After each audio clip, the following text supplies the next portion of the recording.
Welcome to this week's episode of the Rutledge Perspective, and I am thrilled to have my guest this week, Dr. Allana Da Graca. And you guys, so we're going to try to keep this to about 30 minutes, but I'm not guaranteeing anything because we have so much to talk about. And there's so many things that are deep and so many things that are going to be meaty for you as you're continuing to move through and understand your perspective so you can decide who it is you want to be, where you want to be, what you want, and how you're going to get there. So I'm going to do a quick introduction of my guest, and then we are going to dive right in. So Dr. Allana Da Graca is the persistence guru. I love that. And she helps women and entrepreneurs tell their digital stories. She is obsessed with building authentic engagement, and she helps people share their genius without apology. Her goal is to help leaders and entrepreneurs pivot online, and she is the author of 4 books. Amongst them is Tomorrow Can't Wait, an inspirational book offering persistence for a lifetime. And I'm going to give you her whole bio in the notes. So you'll see all the other stuff. Dr. Allana, thank you so much for being my guest this week. Thank you so much for having me. I am so happy to be here, and thanks for this awesome platform that you have. Yes, thank you. This is going to be so great. And even as we were just opening, I'm like, oh my gosh, there's so many things that we can talk about, but we're going to talk about the one we just finished talking about, but where I want to start is here. Give people a little bit more background about how you moved into this space, as a professor in communications and now doing your online business. What has been your journey in a nutshell? That's a great question. And I hope I can answer that with the 26 years of experience I've had. Yes.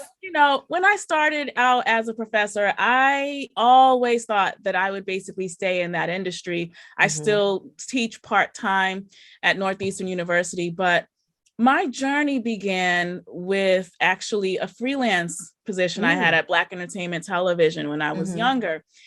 And I said, I love communication, but I have a feeling that more people need to really understand the art of communicating, because a lot of people think that they know how to communicate, but there's really so much duality in communication. So I used to bring these topics into, so when most people think about a public speaking professor, they think, oh, impromptu speaking, or learning how to give an introductory speech, or learning how to give persuasion. But I noticed when I lived in Atlanta that I felt like students needed to make connections to what was happening in the real world. And they needed to see how what I was teaching them could either elevate their earning power or help them to make a case. More importantly, help them with critical thinking. And we think people critically think, but actually, most of us don't listen as much as we think we do. So I would bring in these hot topics, and these topics would get those students pumped up. And I used to ask questions like, funny things like, if a relationship breaks up, whose fault is it? His or hers? And the whole class would go crazy. Or I would say, how much should minimum wage be? Are you happy about that? Or what do you think? So we would talk about all these hot topics about, when you show up at your job, what should be some of the expectations you have of yourself. So my students were the ones really all during that time that used to always say, well, you bring in all these other things. When are you going to put it together? Right. And I used to be like, and at that time, because most teachers, we teach to teach. So we will teach. We don't care how long. If it's 8 hours, we're just teaching. And right. Yeah. And so what really happened is I was teaching at this notable institution, and they said, Allana, we have to slash your schedule from full time to less than 8 hours per month. That's when I was like, hold up. I was like, what am I going to do? Either I look for another full-time opportunity, or I really think about what can I offer people? And I started thinking, maybe my students had something in mind. Maybe I should really try to create something. And I created my first digital product called Women Build Confidence back in 2009. And a fashion school in London, of all places, said, we love this. Can we buy units of it? And that was my introduction to business, because I said, units, what they talking about? Right. I just kept saying, I'm a teacher. I'm only a teacher. I used to always say that. But a little tangent here. If you're a teacher, you have great aptitude and ability to show others how to systemize things. And so just throwing that out for any teachers. But that's what kind of led me into becoming an entrepreneur. And I hope I'm not going over what you're asking me. No, this is great. It's great. Yeah, I think because one of the things that I always want people to know when I interview folks on the podcast is everyone's journey is different. And so when you start thinking about what you want to do, those four questions I take everyone through: who you are, where you are, what you want, and what it's going to take to get there, is getting really aligned with who you are.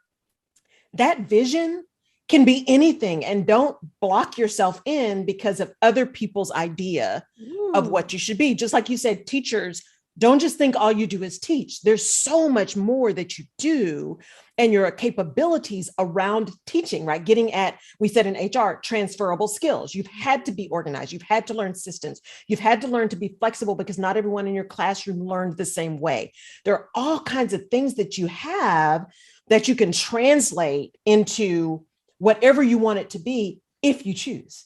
I love that. And, one thing I really found to be interesting, prelude to one of my books, was after 9 years or so, we used to always ask our graduate learners this question. It was something like, in all of your formative years, tell me about your favorite learning experience. And they would just write. And then we say, tell us about your most horrible experience. Yes. And they would write. And then we'll say, well, how did those two experiences lead you into how you communicate today? And I was always floored at how people's self-perception projected in how they communicated. So if they, for whatever reason, had a favorite person that actually told them they weren't good at something, they were 10 times as likely not to perform in certain ways because of that feedback, if that makes sense. Yes. So it makes perfect sense. Yeah. So I really think I fell in love with communication and the whole idea around it, because we communicate for everything. We communicate in relationships. We communicate on the job. We communicate our wants and desires, even if it's passive. We're still communicating.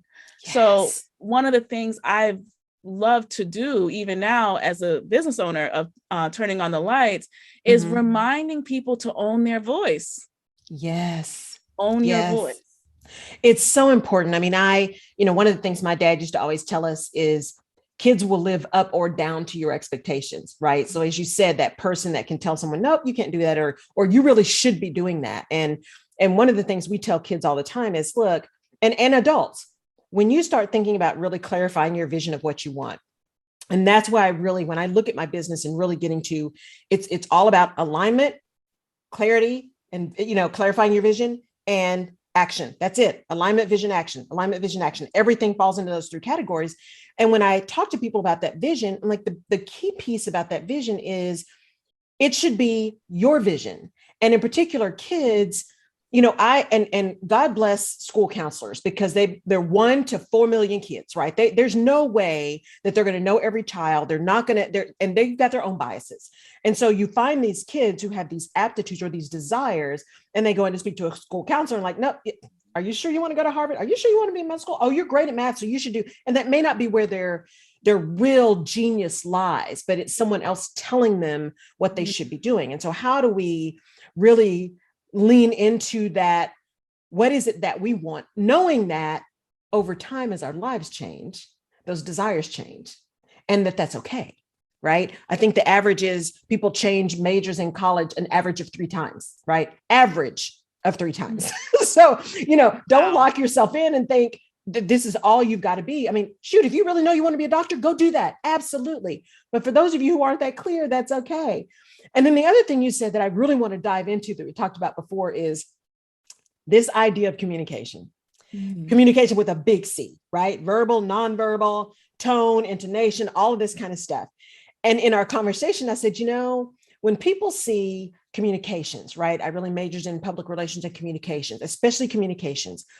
There has been, or there was, and I'll say there was, because I haven't paid as much attention to it lately, but there was this really big trend for a very long time for those who were athletically inclined, in particular, football players, and in particular, Black football players, to go to college and major in communications.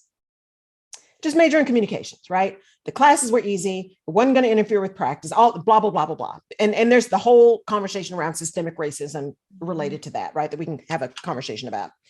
But more importantly, I think what that did was undermine the criticality and the art and the science and the technique behind really great communication and the power of great communication. So when you start really talking about how you do that and people telling your stories, what are the things for you that said, no. As you said in your internship, right? There's something deeper here in this communication space. That's a great question. Well, I noticed that there's a lot of disconnect in how people see themselves professionally and how they communicate that value. See, a lot of times when students are enrolled in the university, their thought is, and also professionals, I learned the skill, I do this, and this is what I do for work. Yes. Right. But, and they kind of have this disposition and this kind of like, I'm just this robotic, I learned that in school. Now I have a job and I'm just doing the job, but they're not realizing, why didn't I get a raise in the last 3 years? What is it that I'm actually projecting or not projecting that is not showing my value?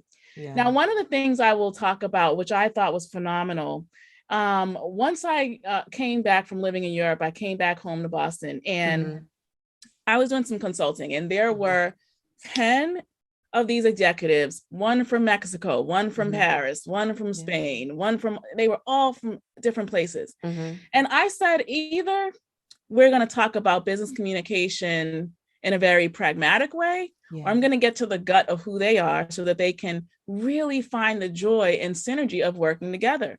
So I made sure that when they came in, what's your name? What is it that you love about the company that you have? Now, they didn't know that I was doing this, but I was literally taking mental notes, making sure I could memorize every single person's name, organizing all of, their communication needs and desires or whatever. And what was so beautiful about that was the next day when they came in, I reintroduced them to themselves from what they told me.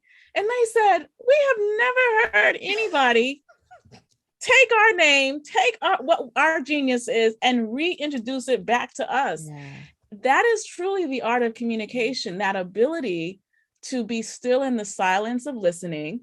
And also that ability to then repeat back, even in better terms, what that person has said. So what I realized is, as a communication expert, there's so much power in crafting a message, and people sometimes don't realize how important that is. To go back to your point, when we think about what's at stake in our society today, I don't care what, I always bring people back to Martin Luther King's Blueprint speech. And I said, he didn't say be the best Black woman, Black man. He said, be the best. So one of the things I say to entrepreneurs and even leaders, you should be so excited about introducing yourself beyond someone else introducing you. And I always say, if someone does a poor job of introducing you, you can just say, wait a minute, let me reintroduce myself.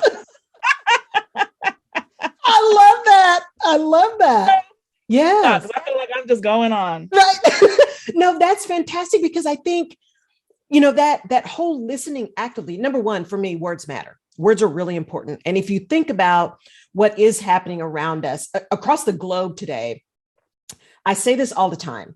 He who controls the narrative controls the minds of the people. And because words matter, it is different to say, it's a female CEO. It's a Black female CEO. No, it's a CEO. That's right. It's a CEO. And words matter. And also behavior matters, because people will listen to what you say, but they will believe what you do. And if someone, and what I love about what you just said is, if someone doesn't quite introduce you right, that could be that they're just a poor person at introducing people. There could be some other bias around there, but there is nothing that stops you from saying, you know what? Thank you so much for that introduction. Let me give you guys a little bit more because it's pertinent to the conversation we're going to be having today. You don't have to slam them. You don't have to say, yeah, that wasn't good enough. But that confidence and that ability to say, you know what, there's some key things about me that you need to know so that we can engage and have this conversation. Yes. I love that. I love that.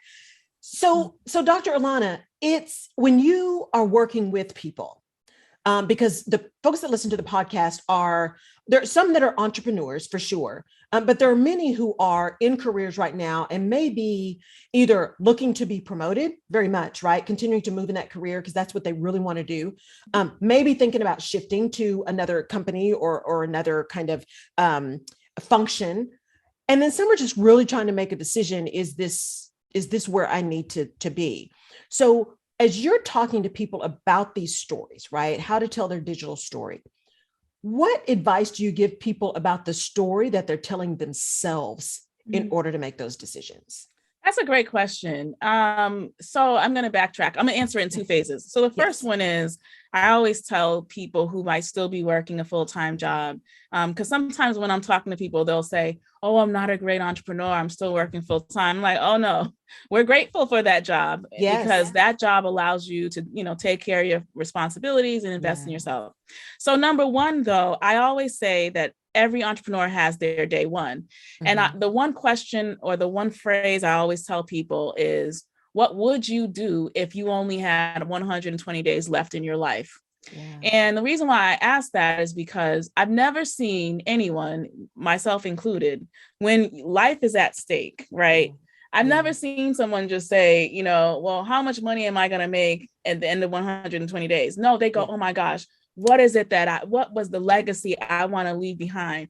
What story do I still need to tell my family, my community? What still burns at me? And so the thing is that I would tell entrepreneurs, don't just do something because revenue is backing what you need to make revenue, but when you pick something that is really something that you are super passionate about, you really don't feel like you're working, because this passion project becomes something that is not only hopefully transformative if it's a solution or a service, but it brings you joy. So I would first, number one, say, write a complete true letter to yourself. If I really only had these 4 months, what would I regret? That's how that is really how I started my business. I said, what would I regret? And I said, I would regret that I never wrote those darn books. I would regret that I said, I'm married and I shouldn't be. I had all these things. That I said, these roles keep me in this box. I would regret that I never would have spoken or helped other women who felt like they were too old to get back to their dreams or to get back to themselves. So that 120-day question, it just woke me up. And if you don't mind, can I read this one sentence? Yes, please. Yes. It changed my life. So it just says, because I just feel like I need to. It says 15 years of silence, 15 years of writing. And then I basically am telling the story in my poem about how many years I kept putting off what I wanted to do. 5,475 days of regret. 788,000 minutes of resentment because they told me to be normal. And in closets, I became a writeaholic. I would say, tell yourself the truth. And then number two, if you're growing, if you just started out and you may have, I don't often tell the story, but I grew my business just without Facebook ads, without any gimmicks, and from 0 to 6 figures.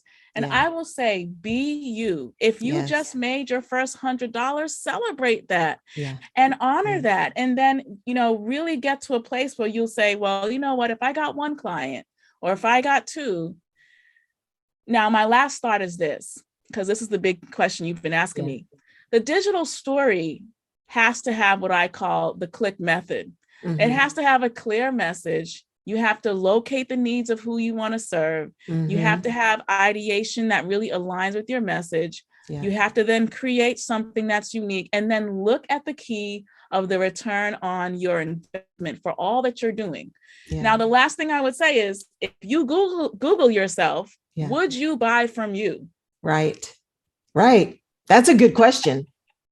And that is a big question. And I would also say what we should be thinking about with social media is, it's not just about posting. We have to have what I call a triad approach. That means people are tapping into you in different, facets. They'll be on your website. They'll be on your social media. They'll be on LinkedIn. So you want to see how aligned is the message you're telling in all of these platforms. Absolutely.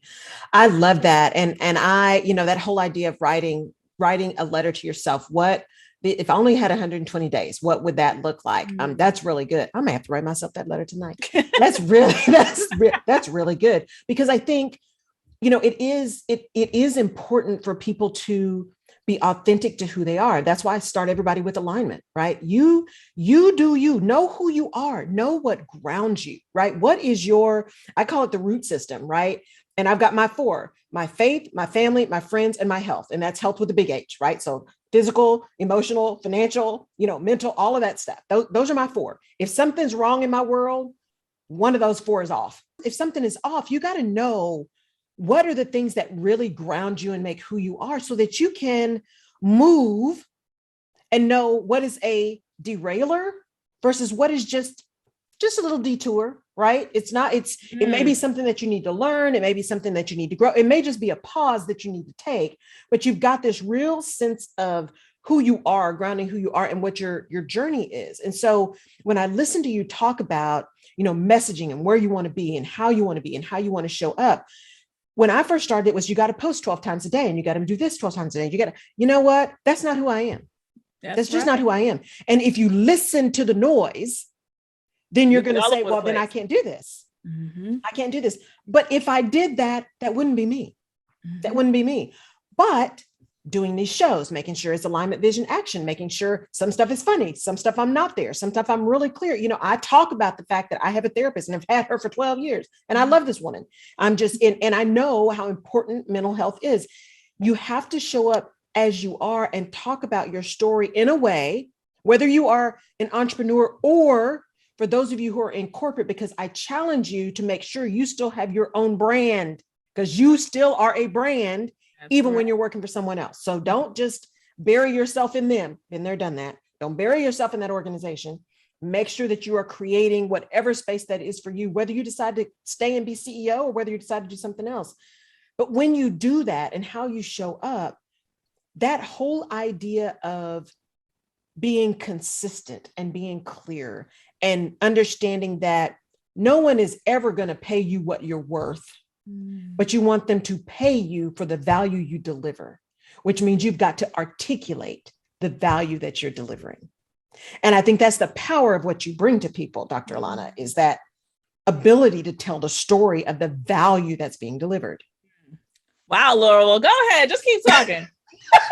Well, I also, there was something you were saying back when you were sharing, and I thought, I am so happy that you have this show for so many reasons. Yeah.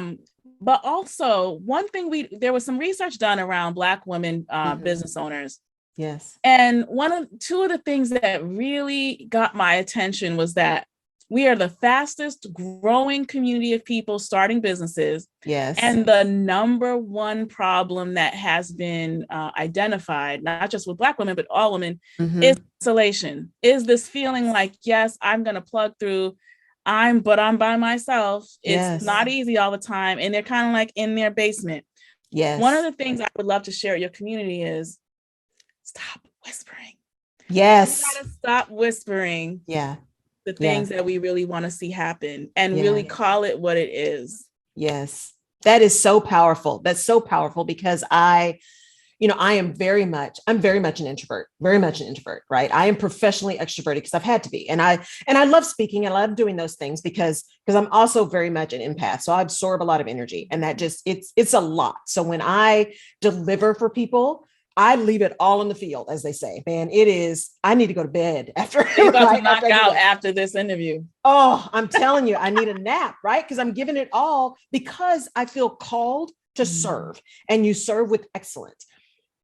The downside of that is because I do have a tendency to be introverted, I have to make an extra effort to get out and do some things because my circle, my village is pretty tight. Right? My real inner circle is really tight and they know me, right? They know if it's dark, I'm not coming. if it's late, I'm not coming. Forget it. If it's 8 o'clock, I'm in bed, right? Now I'll be up at 4, but they all know. But at the same time, when you begin to move in bigger spaces, what you learn is, as you said, how not to whisper, how to be really vocal and loud about who you are and what value you bring. and manage your energy, whatever that is. Whether, because some of us are, as we were talking about earlier, some of us are extra. Yes, we are. Now, depending on how you feel about that, you may be saying everybody else is basic and you're not extra. Right. But that's a different conversation, right? But some of us have lots of energy and over the top, and we just, really gregarious and all that kind of stuff. And some of us are not. And that doesn't mean that we don't bring value, because I think sometimes we get into that comparison. And I do that to me too. I saw somebody post a book the other day. I'm like, dang it, she's telling my story.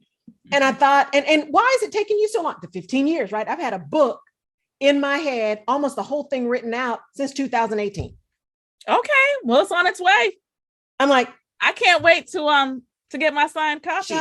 I'm like, Laurel, what is the problem, right? But what happens is, instead of seeing that as, okay, that's a God wink, get on your medal, make it happen, it was, oh man, now somebody else told it and they're in the same space and that's what I love about this podcast and love about women like you. One of my other guests, Janice Sutherland, who's exactly operating in the same space I am from a coaching perspective, coaching Black women in corporate, is there are billions of people on this earth, billions. And just because your story is similar to someone else's, or not as tragic as someone else's, or the overcoming is different, doesn't mean your story isn't valuable. And finding someone like you who can really help people understand how to tell their story with power and with clarity is so important, to make that investment in learning how to do that well. And so because there's a couple other things I want to ask you, but since we're in the middle, and I'm actually going to put it on the show notes too, how can people work with you and understand how to do this? So let me just say something, because Laurel, I love you.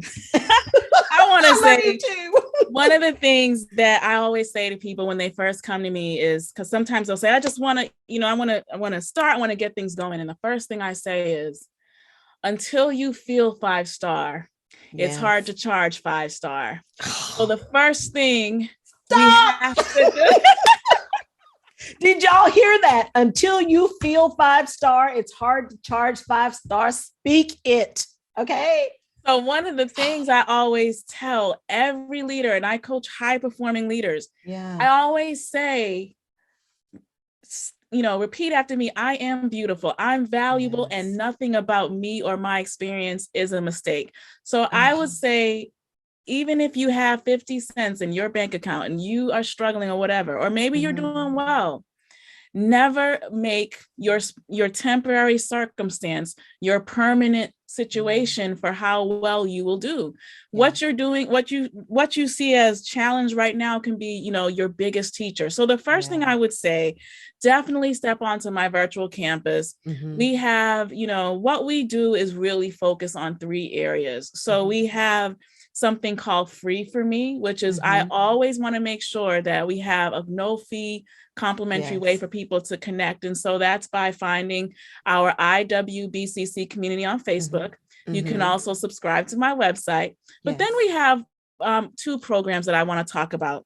One is called Business Communication Mastery, and it really is all about my click method.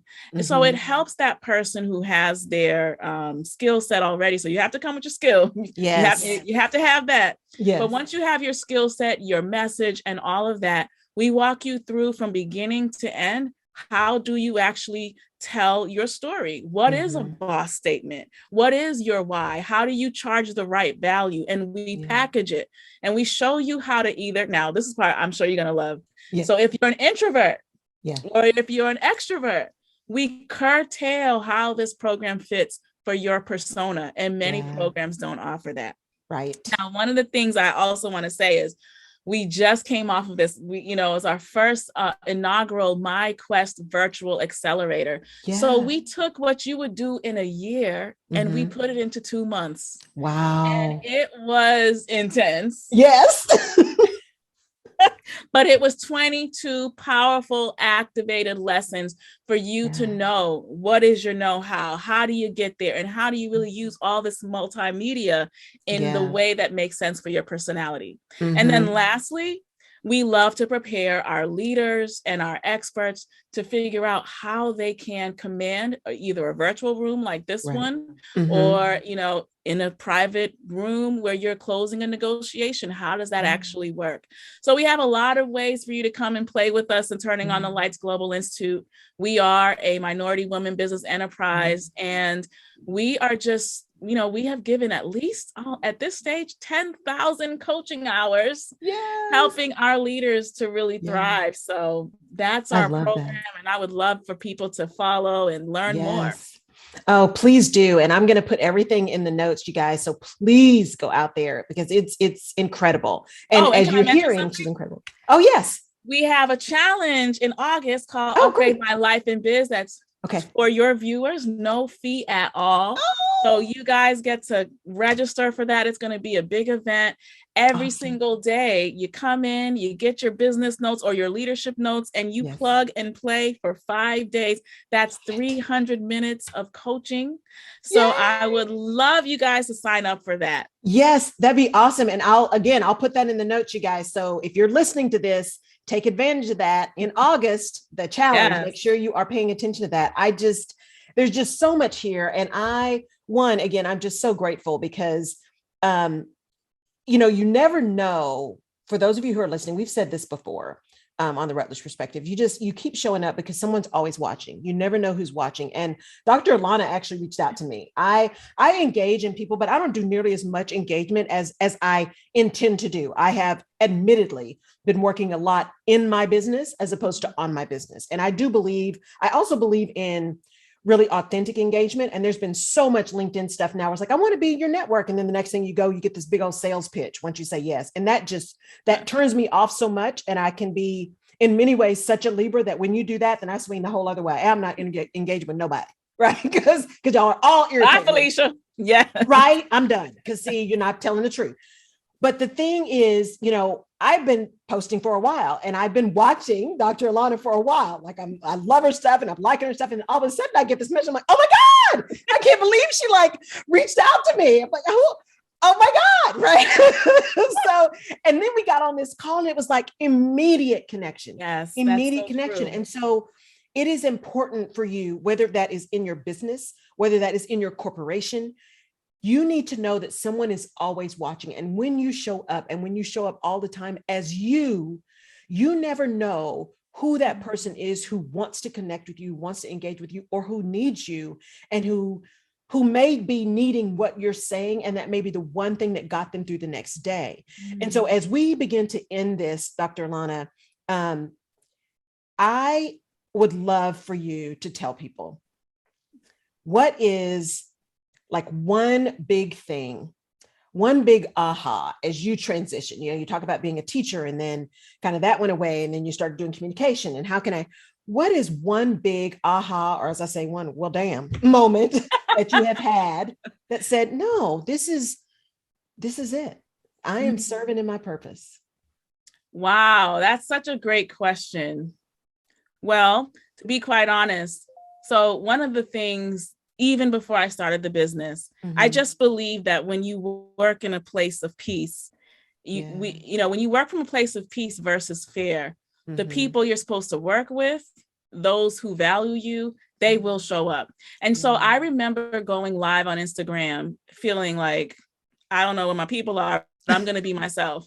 I don't need to, I'm going to have all my clothes. And sometimes I'll have makeup, sometimes I won't. Right. Anyway, I'm going live and I think it's a waste of time. So I put the phone down and a woman in London emails and says, where are you? It's 2 a.m. You normally come on. When are you coming on? So I was like, I'm going to just come on for her. So I literally came back on and it was her and these 3 other ladies. Well, over a 4-month period, it became like these constant 7 women that would I call them, they know who they are. We call them the UPML 7.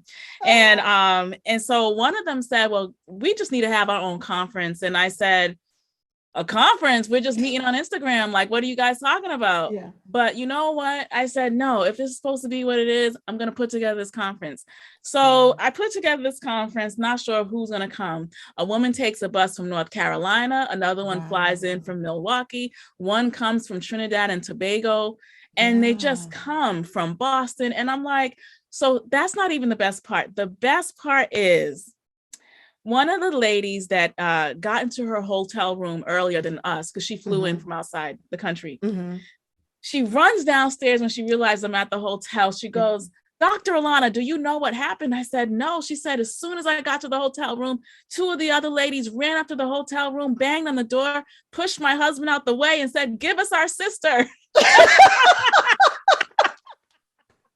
that's awesome. Yes. And when we all came together, I kid you not, we felt like we had known each other for years, and we just all, and every one of them in their own right, expert, specialist, did federal work before, they all, and we just held hands. And we were looking at each other and saying, we can't believe, can you believe that we all came together from one Instagram live stream?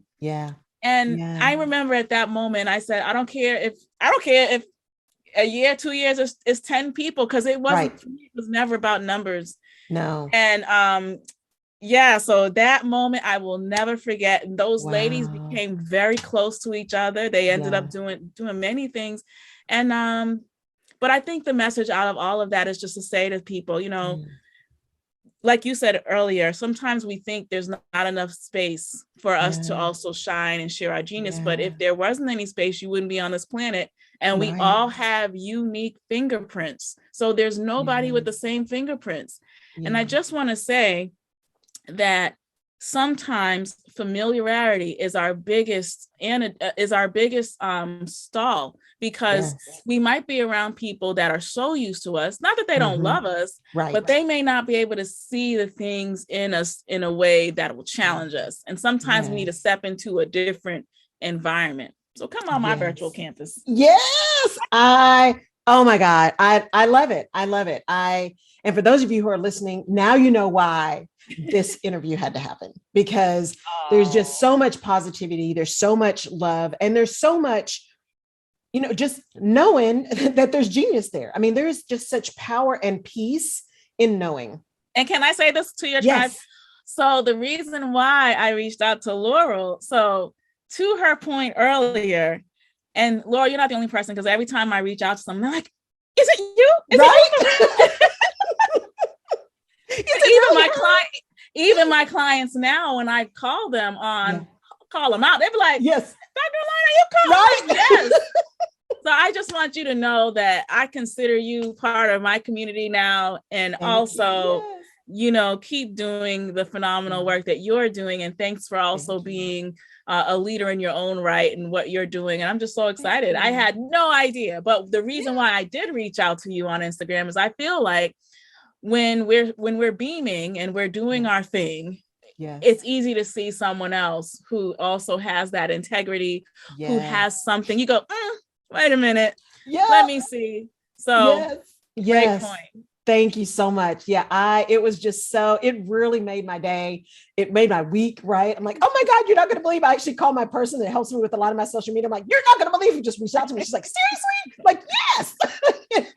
So I'm like, I feel like a superstar. I'm like, Dr. Allana actually reached out to me. She knows who I am. And if you knew how they were when they came to the live event we had in July of, oh man, it was, people were like, oh my gosh. So Laurel, I consider you part of my tribe. I don't care. We already gonna bring you in. I agree. I feel the same way. And I think it's so important that we continue to connect, right? And also I think it's important. And the reason I also wanted to have you on is there is such a stigma, right, around women lifting up women, that we don't support each other. That's right. And in particular, that Black women don't support Black women. Say it again. Again, there's some conversations, right, about some systemic stuff that we can have at some other time, but that's just not a true statement. It's just not a true statement. Some of the biggest supporters of other women are women. Some of the biggest supporters of Black women are Black women, because we know the struggle. And when we see someone else making a difference and making it happen, man, they're cheerleading, right? We are wanting to make sure that we are not coattailing, right? We're not just hanging on somebody's coattails, but we are lifting up, we are promoting, we're saying, hey, have you seen this person? Hey, have you talked to this person? Oh, I heard you think you need this, go call them. It is that connection. right? It is those threads that bind us together. Yes. And as they say, a high tide lifts all boats, right? Each one reach one, each one teach one. And if we can keep doing that, there's nothing that we can't do. Nothing that we can't do. So, Dr. Allana, thank you. Thank you for being my guest today. I am thrilled that we did this. Stay tuned, y'all, because you're probably going to catch her on Fireside 2, where you can then jump in the conversation and jump on stage, ask us some questions, engage in the conversation with us. So stay tuned for that. But in the meantime, you will get all of her bio information in the show notes, and definitely her contact information for you to go join her groups and to do the sessions with her and really understand the power of your story and how to tell it the best way you possibly can for how you show up in a way that's authentic. So thank you, Dr. Allana. It has been a pleasure. Thank you, Laurel. Thank you so much.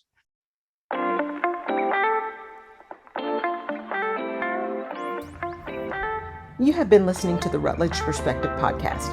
Thank you so much for downloading and for connecting. You can find previous episodes of the podcast on my website at laurelrutledge.com/podcast. You can also find me on social media at Laurel K. Rutledge and/or The Rutledge Perspective. And I'd love your perspective on the things we talk about. And if there's a specific topic you want me to cover, just let me know. And please share this podcast with someone in your village who may need this little piece of perspective today. And if you're so inclined, I would really appreciate a 5-star rating and review on the platform of your choice. Apple Podcasts and Spotify reviews are particularly helpful. Thank you again for listening. Take care.